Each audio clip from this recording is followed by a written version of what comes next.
Movie शुरू होते ही हमें एक बहुत खूबसूरत सा कपल दिखाई देता है जो कि उनकी न्यू न्यू शादी हुई है। लड़की का नाम होता है जेसिका और लड़के का नाम होता है इवान। वो लोग एक कपल है, लेकिन शादी के बाद वो लोग ज़्यादा एक दूसरे के साथ नहीं रहते हैं, ना ही टाइम स्पेंड कर पाते हैं, क्योंकि इवान एक बाहर जॉब करता है और जेसिका भी एक फैशन डिज़ाइनर है। और वो ऑनलाइन रह के ऑस्कर के साथ कोई खुफिया जासूसी या कोई केस सॉल्व करती है जेसिका। फिर वो लोग का एक ट्रिप का प्लान आता है। वो लोग ट्रिप से जब घूम के आते हैं तो उसके घर में सारा सामान फैला हुआ था, सारे कपड़े ज्वेलरी। ये देख के जेसिका बहुत डर जाती है, लेकिन वो चोर उधर से अभी तक नहीं गया। आगे हिम्मत करके इवान आगे जाता है, उस चोर को देखता है, लेकिन वो चोर गन टान के उनके ऊपर बोलता है, जेसिका को बोलता है तुम अपनी रिंग और नेकलेस मुझे दे दो। जेसिका बहुत सदमे में आ जाती है और उतार के दे देती है, लेकिन इवान जैसे तैसे हिम्मत करके चोर का जाने के बाद पुलिस में रिपोर्ट करता है। पुलिस में इवान का एक दोस्त है, काफ़ी हेल्प करता है और बोलता है उस चोर को पकड़ने के लिए मैं कोशिश करता हूँ, तुम लोग परेशान मत हो, ऐसा बोल के चला जाता है। लेकिन जेसिका बहुत परेशान होती है और वो अपना सारा सामान पैक करने लगती है कि वो इधर शहर के बीचों बीच वो सेफ़ नहीं है, तो शहर में रहने का क्या फ़ायदा, हम लोग कहीं और चलते हैं। इवान जेसिका से बहुत प्यार करता था, उसका बात नहीं टाल पाया। बहुत पैसे खर्च करके वो लोग एक आउट एरिया में घर लिया। वो जेसिका से बहुत प्यार करता है, उसके आगे पैसे क्या चीज़ है, वो ये मानता है। जेसिका बहुत खुश थी उस घर को देख के, काफ़ी बड़ा और खूबसूरत था। वो लोग अंदर जाता है तभी उसका पड़ोसी उधर आ जाता है। उस पड़ोसी का नाम है सिमोन। वो एक प्रोफेसर है कॉलेज का, काफ़ी फ्रेंडली टाइप का है, हंसमुख जैसा कॉमेडियन। हम लोग कॉमेडियन भी बोल सकते हैं उसको, बात करने में उसको थोड़ा सा भी लगता नहीं है कि वो कोई और है, अपने जैसे बात करता है। काफ़ी अच्छा लगा उन दोनों को, उनसे मिल गया। सिमोन जेसिका और इवान को महंगी वाइन का बोतल देता है गिफ्ट में, वो लोग ले लेता है। इवान सिमोन को बोलता है घर में आने के लिए, लेकिन सिमोन बोलता है मुझे कॉलेज जाना है, मैं किसी और दिन आऊँगा, तुम लोग एंजॉय करो न्यू घर को। वो लोग चला जाता है।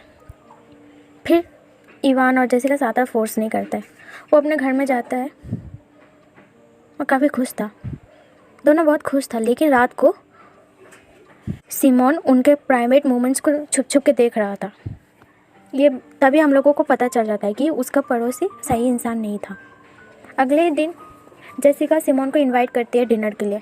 वो जाता है वाइन का बोतल लेके, दोनों डिनर करता है और सिमोन कहता है मैं किसी लड़की से आज तक रिलेशनशिप में नहीं आया, इवान और जेसिका से कहता है। लेकिन जेसिका को शक होता है क्योंकि उसके कपड़ों से लड़की का परफ्यूम का खुशबू आ रहा था। वो उतना ध्यान ना दे के चली गई। अगले ही दिन जेसिका अपना काम कर रही थी, तभी ऑस्कर का फ़ोन आया। ऑस्कर जेसिका का दोस्त है ऑनलाइन, वो एक डिटेक्टिव है, जेसिका भी एक डिटेक्टिव है। तभी इवान आ जाता है, उन दोनों को देख लेता है फ़ोन पर बात करते हुए, चैट करते, तो उन दोनों में बहुत बड़ा झगड़ा होने लगता है। फिर अगले दिन बिना ब्रेकफास्ट किए इवान चला जाता है घर से। जेसिका बोले तुम्हें जाना है तो जाओ, मुझे कोई परवाह नहीं। फिर वो एक केस सॉल्व कर रही थी, तभी उसको सिमोन का घर से कोई आवाज़, सिमोन का घर थोड़ा डाउट लग रहा था, उसके बगल में था। वो सोचा छुप के जाके देख लेते, लेकिन गेट पर ताला लगा हुआ था। जेसिका सोचती वो नहीं है, चलो कोई नहीं बाद में आती हूँ। तभी शाम को जब सिमोन घर लौटता है, वो सीसीटीवी कैमरा में देखता है कि जेसिका उसके घर पर आई थी।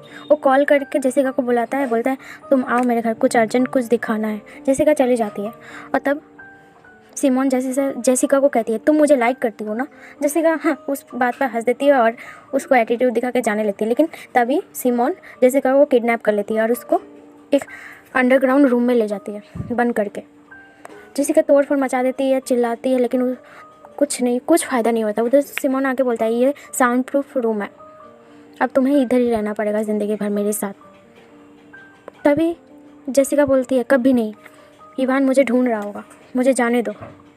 कि सिमोन बोलता है सपने देखो, अब तुम्हें इधर से जाना होगा, मर के ही लौटना, क्योंकि इधर से जाने का रास्ता सिर्फ मैं जानता हूँ और कोई नहीं। जेसिका परेशान हो जाती है। तभी उसको एक लड़की दिखाई देती है जिसका नाम होता है रॉबिन। रॉबिन सिमोन का स्टूडेंट थी, उसको भी सिमोन ने किडनैप कर लिया था और अपने साथ रखने लगा। वो उसको जैसा मन कर यूज़ करता था और रॉबिन को लगता था सिमोन उससे प्यार करता है और बाहर का दुनिया बहुत खतरनाक है। वो उसी रूम में हमेशा सिमोन के साथ बिताना चाहती है। रॉबिन का ब्रेन वॉश कर दिया था सिमोन ने। फिर भी जेसिका उसको बोल रही थी हमें इधर से भागना होगा, तुम मेरी बात सुनो, वो सिमोन अच्छा इंसान नहीं है। जेसिका बहुत समझा रही थी, लेकिन रॉबिन नहीं समझ रही थी। फिर धीरे धीरे दोनों में दोस्ती होने लगा। जेसिका प्लान बनाती है, मुझे इधर से भागना होगा तो मुझे शांत रहना होगा।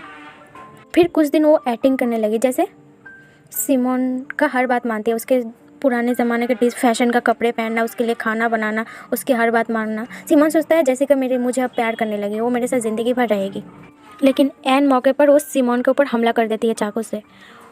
लेकिन रॉबिन उधर आ जाती है और जेसिका के सर पर मार देती है। तभी खुद को आज़ाद करके जेसिका को पकड़ लेता है और उसके साथ उसको लेकर कमरे में बैठा देता है। उसके साथ बहुत जानवर जैसा सुलूक करता है, उसके साथ ज़बरदस्ती करने लगता है। ये देख के रॉबिन बहुत हर्ट हो जाती है और अंदर ही अंदर रोने लगती है। लेकिन जेसिका का हालत बहुत ख़राब हो चुका था, वो अंदर से टूट गई थी जेसिका।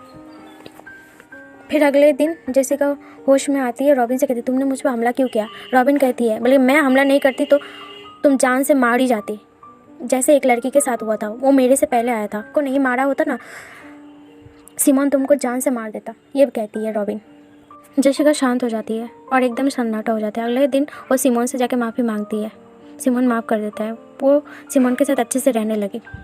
ये देख के रॉबिन जेलस हो जाती है और अगले रात को सिमोन के पास जाके बोलती है जेसिका ने इधर से भागने का प्लान बनाया हुआ जेसिका के खिलाफ बोल रही थी, जो जेसिका को वो सिमोन बहुत मारे। रॉबिन ने सोचा वो बिल्कुल नहीं हुआ। सिमोन उन लोगों के ऊपर हर वक्त नज़र रखता था, ऊपर जाके सीसीटीवी कैमरा में, और उसके उधर स्पीकर भी लगा हुआ था, सब बात सुन पाता था। पर सिमोन अच्छे से जानता है ये जेसिका ने बिल्कुल नहीं किया, रॉबिन झूठ बोल रही है।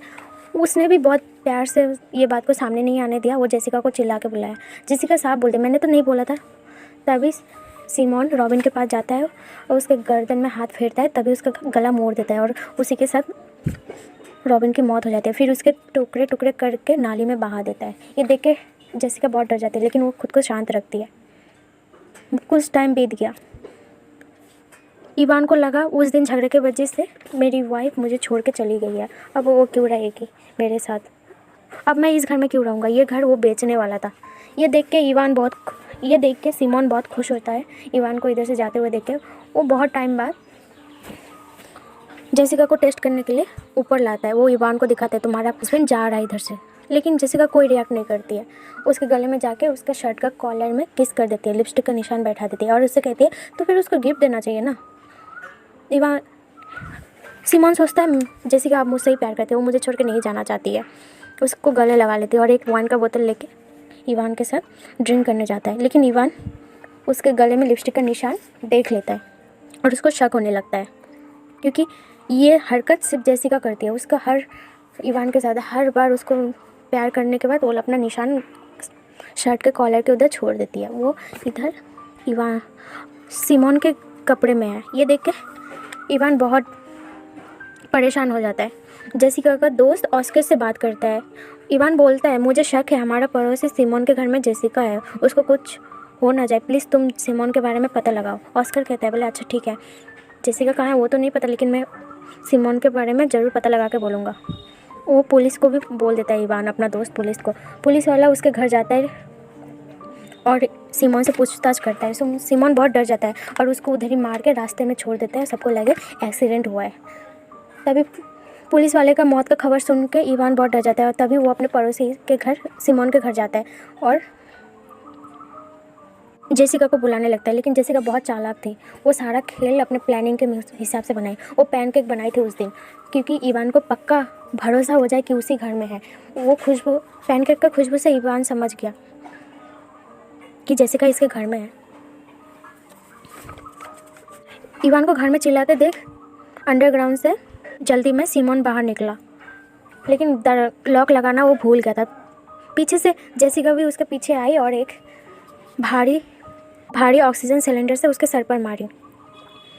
तभी इवान आ जाता है, लेकिन उसको गोली लग जाता है जो कि सिमोन के हाथ में था इवान को मारने के लिए। ये देख के जेसिका और गुस्से में आते उसको जान से मारने लगती है।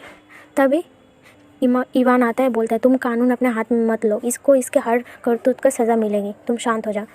फिर इवान जेसिका को एक दूसरे को गले लगाती है। फिर हमें 1 साल का बाद का सीन दिखाई देता है कि अभी जेसिका भी और सिमोन का उसको फांसी की सज़ा होने वाली थी, लेकिन वो कोर्ट से कह के जेसिका उसको उम्र कैद की सज़ा दिया।